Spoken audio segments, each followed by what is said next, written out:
নামাজের পক্ষ নিয়ে মুসলিমদের বন্ধু সাজতো। এই 15 বছর ধরে আমরা দেখেছি রাজ্যের মুখ্যমন্ত্রীকে। আজকে এই 15 বছর ধরে আমাদের রাজ্যের অভিজ্ঞতা কি বলছে? আজকে সারা রাজ্য জুড়ে ক্ষমতা থাকাকালীন অবস্থায় আমাদের এই 15 বছর ধরে বামপন্থীদের কি অবস্থা ছিল, কোথায় ছিল? এই বামপন্থীরা যখন 2011 সালে যখন পট পরিবর্তন হয়েছিল, আমরা মানুষকে সজাগ করেছিলাম, আমরা মানুষকে বলেছিলাম যে খাল কেটে কুমির আনছেন। কিন্তু এই 15 বছর ধরে আপনাদের অভিজ্ঞতা কি বলছে? যে সারা রাজ্য জুড়ে শিক্ষা থেকে স্বাস্থ্য থেকে সমস্ত ক্ষেত্রে দুর্নীতির একটা আগ্রাবাজিতে পরিণত করেছে আমাদের রাজ্যের সরকারটা।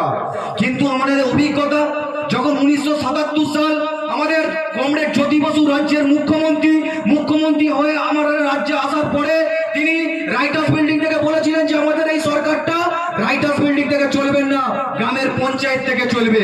সেই জন্যই তো পঞ্চায়েত ব্যবস্থা, যে পঞ্চায়েত ব্যবস্থা সারা দেশ জুড়ে আমরা রোল মডেল করে তুলেছিলাম পশ্চিমবঙ্গের রাজ্যে।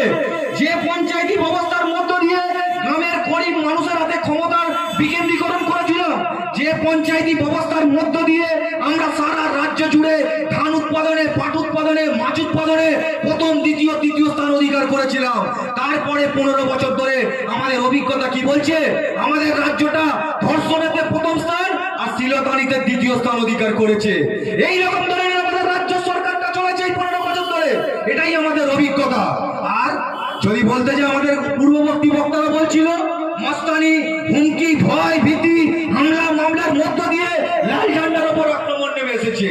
11 সালের পট পরিবর্তনের পরে ওই শুভেন্দু অধিকারী যখন মমতা ব্যানার্জির আঁচলের তলা ছিল, তখন লাল ঝান্ডাকে শেষ করতে চেয়েছিল, বলেছিল লাল ঝান্ডা কোনো জায়গায় টাঙানো যাবে না।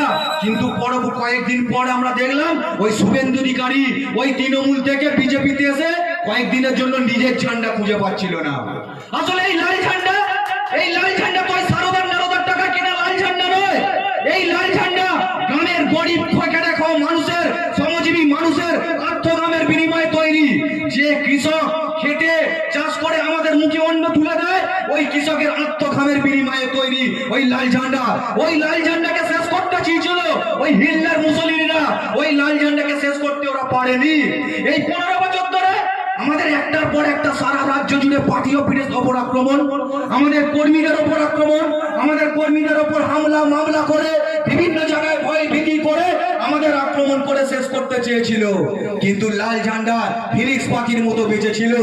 আমরা যখন সারা লাল ঝান্ডার ইতিহাস কি বলছে, সারা দেশ এমনকি 197টা দেশে আমরা যখন লাল ঝান্ডা সরকার চালাই, আমরা যেখানে দেশের শোষিত বঞ্চিত মানুষ